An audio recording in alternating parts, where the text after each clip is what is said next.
Welcome to the Bearded Naked podcast. I'm Gareth Johnson, and this podcast series is a conversation with Matt, the Bearded Naked Yogi. In this 6-part series, we're exploring the Vrittis, the fluctuations of the mind. Matt, welcome. How's your mind feeling after episode 1? Blown, I tell you. Blown. This is the second episode in our series about the Vrittis. In the first episode, you gave an overview of why this is an important aspect of yoga philosophy.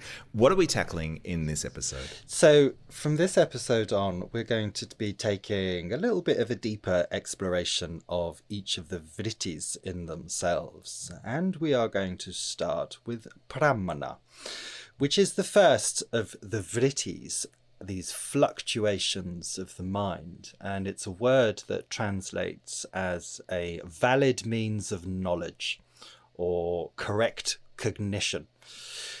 It's a pretty important concept that plays a crucial role in yogic thought, as Pramana refers to the various means and sources through which knowledge can be acquired and justified.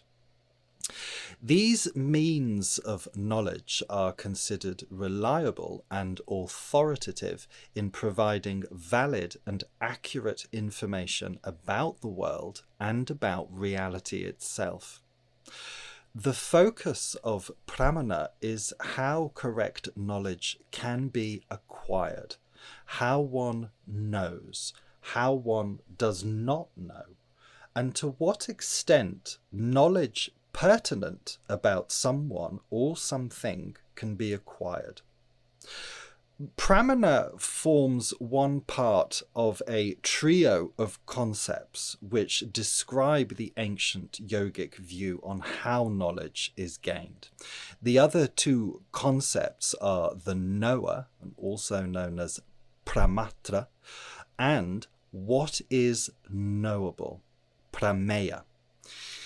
Each of these are examined at length in how they influence the knowledge by their own characteristic and in the process of knowing itself. There's a link here to one of the other great schools of Indian thought known as Nyaya. Now, Nyaya is one of the sister philosophies, if you like, of yoga, and the two of them have deeply influenced each other over thousands of years. Now, this philosophy, this school of thought known as Nyaya, tells us that there are 6 pramanas, or valid means of knowledge. There's always layers upon layers of thought and knowledge when it comes to yoga. I am realizing that there's a lot more to it than deep breathing and some light stretching. But, okay, there's 6 valid means of knowledge when we're talking about pramana. Let's take them one by one. What's the first one? The first of these valid means of knowledge, and it's here where my tongue is about to get tied, pratyaksha, or perception. Now, pratyaksha refers to the direct perception or sensory experience. It is the knowledge that we gain through the 5 senses, our sight, our hearing, taste, smell, and touch. It is considered to be the primary and most reliable source of knowledge that we have. All right, 5 senses. Got it. What else? So the second form of our correct knowledge, the acquiring of this knowledge, anumana, which translates as inference. Now, anumana is the process of drawing conclusions based on reasoning or inference. It involves us using our faculties of logical deduction and making inferences based on observation, our experience, and previously acquired knowledge. A good example of anumana is that if one observes a plume of smoke on the horizon, you can infer that there is a fire. Quite clean and quite simple. Okay, logic and experience, that all makes sense. There's more? There's always more. Upamana, the comparison or analogy. Upamana is knowledge that we gain through comparison and analogy. It involves understanding something new by relating it to something familiar or something that we already know. Now, drawing parallels and similarities, we can acquire new knowledge. Now, it's considered to be the weakest form of pramana, as the circumstances from which we draw these comparisons are inherently flawed. They are completely unique within their own right. Flawed analogy is my specialty. What other valid means of knowledge are there? The next valid means of knowledge, or pramana, is known as shabda. Shabda refers to knowledge that we gain through what's often referred to within yoga as authoritative testimony or verbal testimony. It involves accepting information and or knowledge from reliable and trustworthy sources. And within yoga, these are considered to be certain books of the sacred texts, perhaps saints or rishis. In our modern age, we can think of it as taking knowledge or acquiring knowledge, rather, from experts and trustworthy individuals. Perhaps the pramana most relied upon in our modern age, knowledge acquired in this way is absolutely to be examined critically. And in many cases, it's not to be accepted as the truth without direct experience. As a journalist, this speaks to me, but there's still 2 more to go. What are they? We're almost there. Now, this is where my Sanskrit is really going to start flagging here. Artha Parti. Presumption.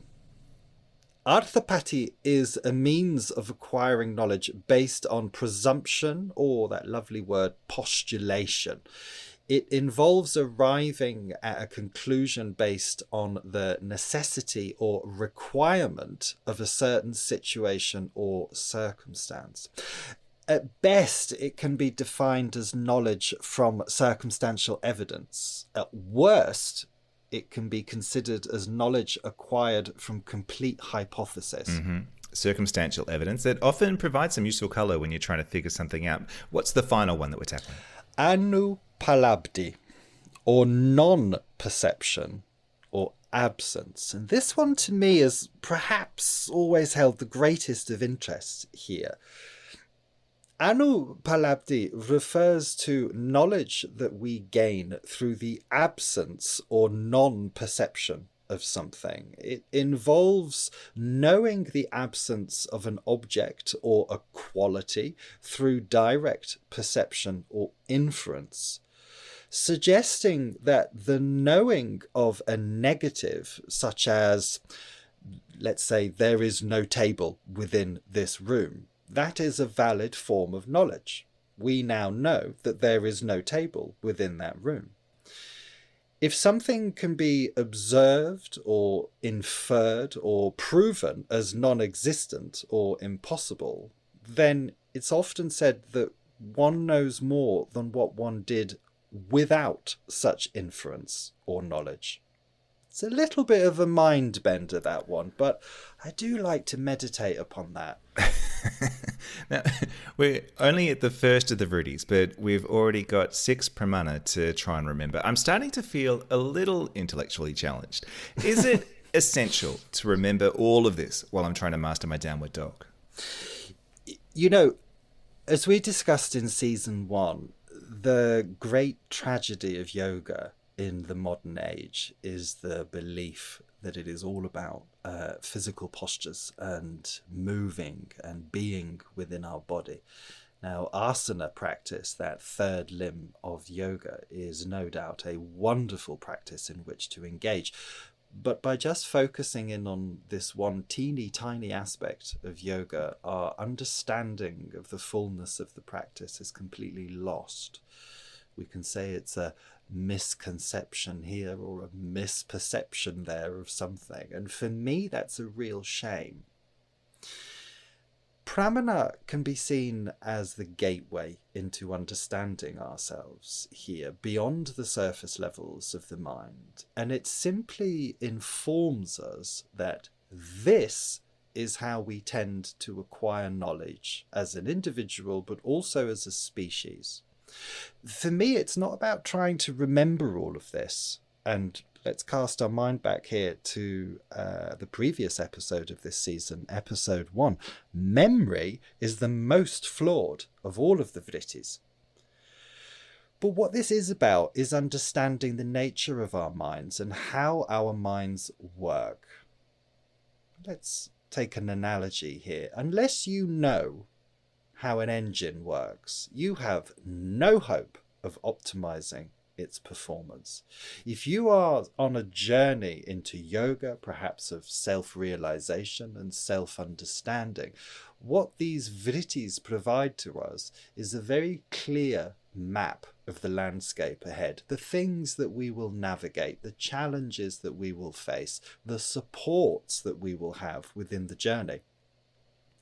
Now, despite their apparent complexity, and, let's not deny it, there's some mind-bending mental gymnastics that are needed here to comprehend some of this, these 6 pramanas are considered the reliable sources of knowledge within the yogic philosophy, and they are employed within different contexts and domains of inquiry. Essentially, they provide the framework for acquiring knowledge, justifying our beliefs, and distinguishing between valid and invalid forms of cognition. The study and understanding of Pramana in its entirety is important not only in philosophical discourse, but in our everyday lives, particularly in this modern age of mass media. Pramana provides a foundation for critical thinking, clear reasoning, and the pursuit of truth. We can wrap up this episode and an examination of these pramanas by summing up with a very simple inquiry. How do you know what you know? And how do you know that it's true?